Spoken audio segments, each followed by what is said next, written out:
आज आहे ना आपण जरासुद्धा ऊन न दाखवता एका दिवसात पंख्याखाली सुकणारे रवा आणि बटाट्याचे पळी पापड बघणार आहोत। तर इथे बघू शकता पापड आपले अतिशय छान असे फुललेले आहेत आणि खूप असे क्रिस्पी असे झाले आहेत। पापडाची साईज सुद्धा अगदी डबल झाली आहे। पापड अगदी नाजूक आणि हलके फुलके असे झाले आहेत। तर इथे बघू शकता हाताने चुरा सुद्धा करून दाखवते। अगदी कुरकुरीत आणि एकदम क्रिस्पी असा पापड झाला आहे। मंडळी मध्येच व्हिडिओ कुठेही स्किप न करता शेवटपर्यंत नक्कीच बघा। रेसिपीला सुरुवात करूया। इथे मी एक मोठा बटाटा घेतला आहे। यावरची बटाट्यावरची साल आहे ती सगळी काढून घ्यायची आहे। बटाट्याची साल काढून घेतल्यानंतर आपल्याला या ताटामध्ये पाणी घालून घ्यायचं आहे। बटाटा स्वच्छ धुवून घेतला आहे आणि या पाण्यामध्ये आपण हा बटाटा घालून घेणार आहोत। एक खिसणी घ्यायचे, खिसणीच्या साहाय्याने बटाटा आपला सगळा छान असा खिसून घ्यायचा आहे। तर तुम्हाला आज मी जरासुद्धा हात न दुखवता, जरासुद्धा कष्ट न घेता अगदी सोप्या पद्धतीने पापडची रेसिपी दाखवते।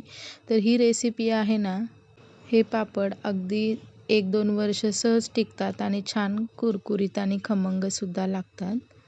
चला तर मग इथे एक पातेलं घेतलं आहे। पातेलं खाली जाडबुडाचं घ्यायचं आहे। तर इथे बघा वाटी गच्च भरून असा बारीक रवा घेतला आहे। सुरुवातीला मी रवा घालून घेते आणि इथे 2 वाटी मी रवा घालत आहे।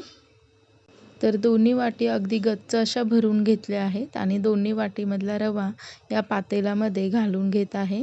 तर या पातेल्यामध्ये आपल्याला पाणी घालून घ्यायचं आहे। इथं साधारण आपल्याला 20 वाटी पाणी घालून घ्यायचं आहे। तर ज्या वाटीने आपण रवा मोजून घेतला होता त्याच वाटीने ते पाणीसुद्धा आपण मोजूनच घालून घेणार आहोत। जर तुम्ही हे पापड करत असेल, तुम्ही ज्या वाटीने रवा मोजून घ्याल त्याच वाटीने पाणीसुद्धा घालून घ्यायचं आहे।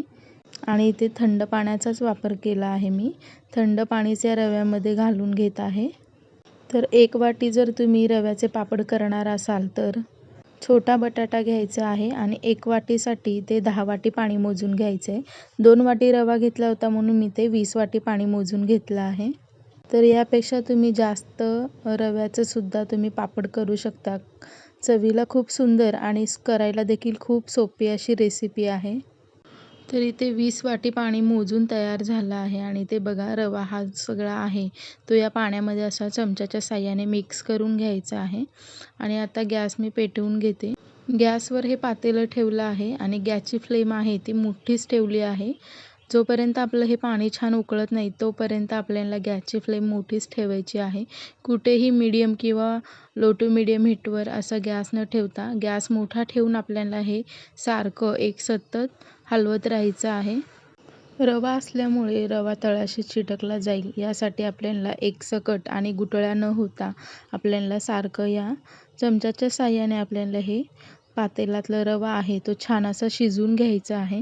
जोपर्यंत 1 ते 2 उकळ येत नाही आहे तोपर्यंत इथे आपल्याला सारखं एकसाथ हलवून घ्यायचं आहे। गॅसवर ठेवून साधारण 5 ते 6 मिनिटं झाली आहे। पाणी आता थोडंसं गरम होत आलं आहे। तर इथे बघू शकता पाणी गरम होत आल्यामुळे याला वरती असे पांढरे शुभ्र फेस आल्यासारखा दिसत आहेच, म्हणजे आपला रवा आहे तो छान या पाण्यामध्ये मिक्स होताना दिसत आहे। पातेल्यामध्ये पांढरे शुभ्र असा फेस आल्यानंतर त्यामध्ये आपण खिसलेला बटाटा घालून घेणार आहोत। इथे सगळा बटाटा धुवून घालायचा आहे आणि याला पुन्हा एकदा गॅसची फ्लेम मोठी ठेवून आपल्याला जोपर्यंत छान उकळ येत नाही तोपर्यंत सारखा चमचा आपला हलवत हे मिश्रण छान एकत्रित करत जायचं आहे। तर जास्तीचा वेळ न घेता हे पापड अगदी झटपट असे होतात। तर तुम्ही बघू शकता थोडा जो रंग आहे याचा बदलत आला आहे आणि ते बघा 5 ते 6 मिनिटानंतर याला छान उकळसुद्धा येत आलेली दिसत आहे। उकळ जसजशी येते तसतशी आपल्याला चमचा सारखा एकसारखा हलवत राहायचं आहे आणि छान उकळ येत असल्यावर त्यामध्ये आपण पापड खार घालून घेणार आहोत। इथे 1.5 चमचा पापड खार घालून घेतला आहे आणि अर्धा चमचा मीठ घालून घेतला आहे। रवा आणि बटाटा घातल्यामुळे आपला जो रवा आहे तो छान असा फुलतो आणि पाणीसुद्धा ते वढून घेतं रवा। त्यामुळे इथे जरासं पापडाचं मिश्रण घट्ट होत आलं की त्यानंतर मीठ आणि पापड खार घालून घ्यायचं आहे।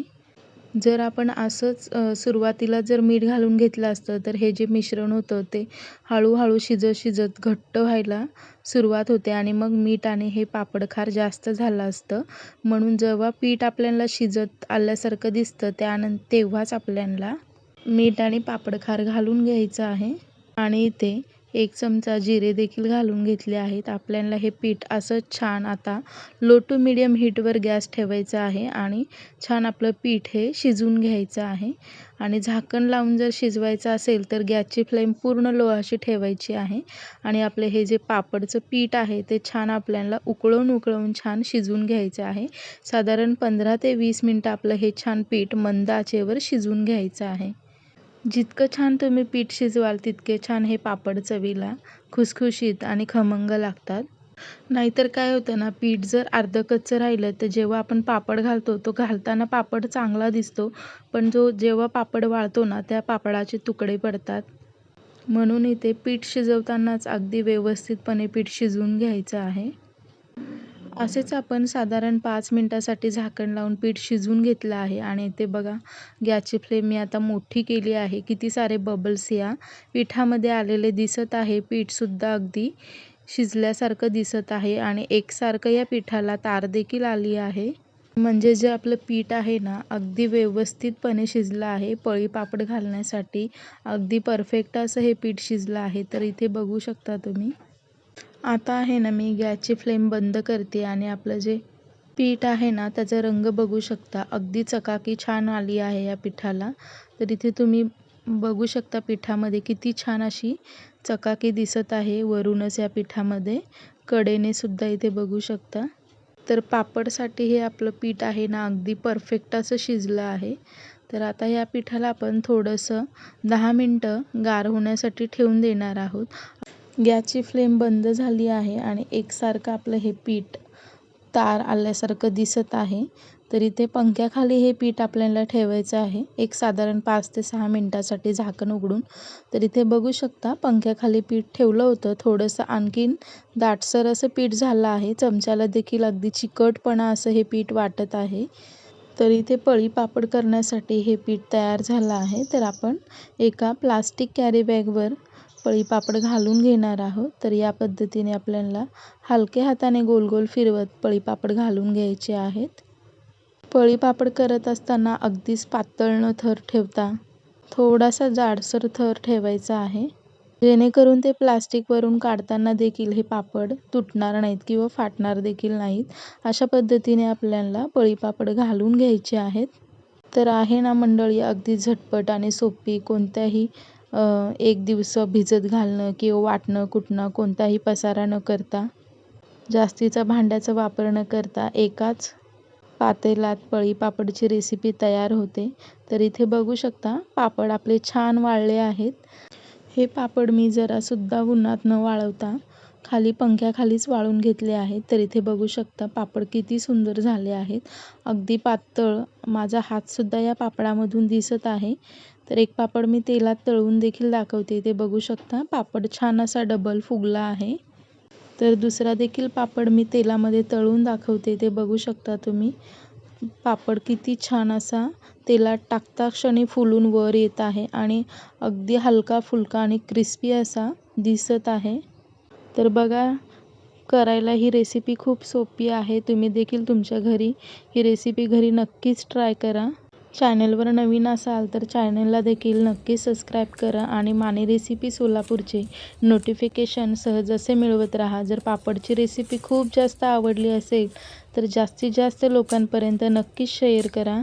तर इथे बघू शकता पापड आपला डबल असा छान फुगलेला दिसत आहे आणि खूप जास्त हलका असा पापड इथे दिसत आहे. अगदी खमंग आणि खूप कुरकुरीत क्रिस्पी असा पापड झाला आहे. पापडचा चुरा हातात लगेचच झालेला दिसत आहे तुम्हाला. इथे बघू शकता इतका क्रिस्पी असा पापड झाला आहे. मस्त हलका आणि पचायला देखील खूप हलका आहे हा पापड. तर जरासुद्धा मेहनत न करता अगदी झटपट हे पापड इथे तयार होतात. रेसिपी आवडली असेल तर कोणालाही विश्वास बसणार नाही. एक कच्च्या बटाट्यापासून भगरीच्या पिठापासून जरासुद्धा मेहनत न करता झटपट होणाऱ्या 4 ते 5 पटीने फुलणाऱ्या वर्षभर टिकणाऱ्या खमंग अशा उपवासाची चकलीची रेसिपी बघणार आहोत, तर मध्येच व्हिडिओ कुठेही स्किप न करता शेवटपर्यंत नक्कीच बघा. या पद्धतीने चकली जर करचाल ना तर तुम्ही साबुदाणा बटाटा चकली देखील विसराल. इतकी चवीला खमंग खुसखुशीत लागणारी हलकी फुलकी अशी भगरच्या पिठापासून तयार केलेली खमंग चकलीची रेसिपी बघणार आहोत. चला तर मग आपण रेसिपीला सुरुवात करूया. रेसिपीच्या सुरुवातीला सांगते, रेसिपी एवढी करायला सुंदर आहे ना, खायला तितकीच खमंग आणि टेस्टी लागते. तर तुमच्या घरी देखील ही रेसिपी घरी नक्कीच ट्राय करा. माझं नाव करिश्मा माने. मानेच रेसिपीमध्ये आपल्या सर्वांचं स्वागत आहे. एक कच्चा बटाटा आणि थोड्याशा भगरीच्या पिठापासून आज वर्षभर टिकणारा उपवासाचा एकदम मस्त आणि कुरकुरीत अशी वर्षभर टिकणारी चकलीची रेसिपी बघणार आहोत. इथे मी 1 वाटी गच्च भरून असं भगरीचं पीठ घेतलं आहे आणि एक मध्यम आकाराचा बटाटा घेतला आहे. सुरुवातीला बटाट्याची साल सगळी काढून घ्यायची आहे. इथे मी भगरीचं पीठ वापरलं आहे. हवं तर तुम्ही तुमच्याकडे भगरीचं पीठ नसेल तर भगरसुद्धा 1 वाटी वापरू शकता. थोडीशी भगर हलकीशी अशी रोस्ट करून घ्यायची आहे कढईमध्ये. मिक्सरला छान त्याचं पीठ दळून तयार करून घ्यायचं आहे, म्हणजेच आपलं इथं भगरीचं पीठ तयार होतं. बटाट्याची साल सगळी काढून झाली आहे. ताटामध्ये थोडंसं पाणी घालून घेतलं आहे आणि खिसणीच्या साहाय्याने आपल्याला हा बटाटा छान असा खिसून घ्यायचा आहे. तर इथे बघू शकता सगळा बटाटा मी पाण्यामध्ये खिसून घेतला आहे, जेणेकरून बटाट्याचं जे स्टार्च आहे ते या पाण्यामध्ये उतरेल आणि बटाटा आपला चांगला पांढरा शुभ्र राहतो. तर एक मिक्सरचं भांडं घ्यायचं आहे. मिक्सरच्या भांड्यामध्ये हे बटाट्याचे किस आहे तो काढून मिक्सरला फिरवून घ्यायचा आहे. ज्या वाटीने आपण भगरीचं पीठ मोजून घेतलं होतं त्याच वाटीने इथे पाणी घालणार आहोत. तर इथे 1 वाटी दाबून भगरीचं पीठ घेतलं होतं, म्हणून इथे 1.5 वाटी मी पाण्याचा वापर केला आहे. बटाट्याच्या या किसमध्ये सुद्धा आपण मिक्सरच्या भांड्यामध्ये अर्धी वाटी पाणी घालून छान बारीक अशी स्मूथ पेस्ट होईल अशा पद्धतीने इथे मिक्सरला बटाट्याची प्युरी तयार करून घ्यायची आहे. तर इथे बघू शकता बटाट्याची पांढरं शुभ्र अशी प्युरी तयार झाली आहे. गॅसची फ्लेम मोठी ठेवून त्यामध्ये चवीनुसार मीठ घालून घ्यायचं आहे.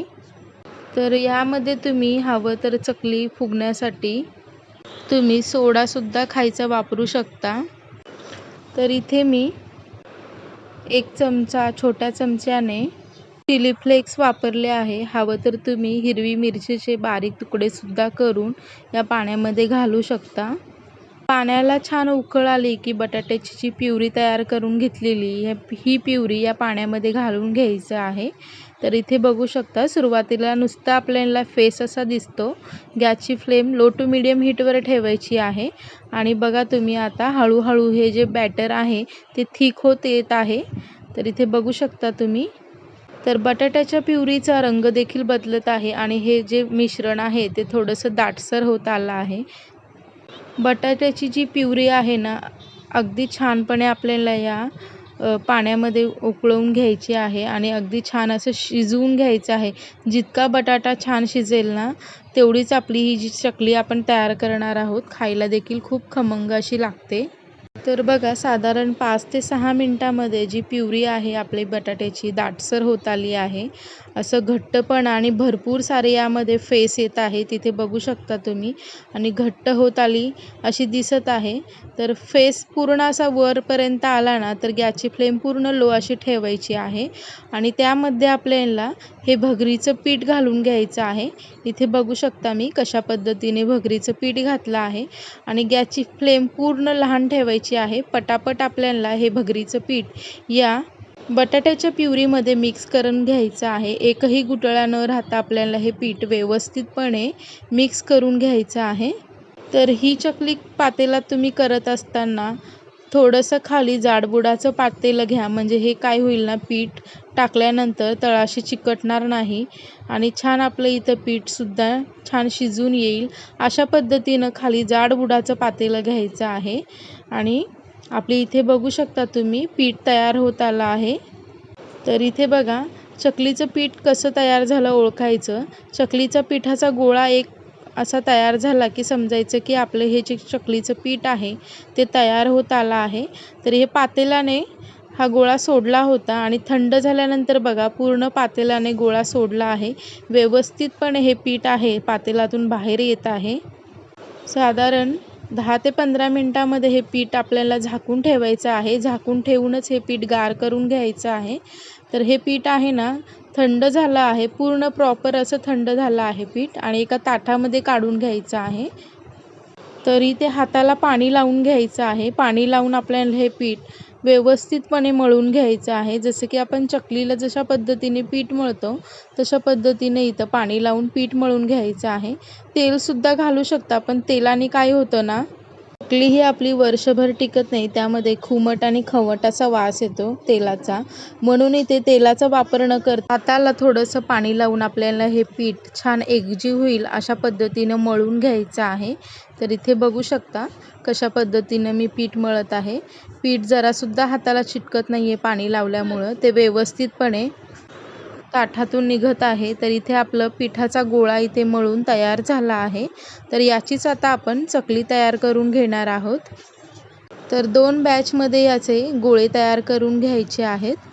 चकली साच्याच्या भांड्यामध्ये आपण हे जे पीठ तयार केलेलं आहे ते भरून घेणार आहोत.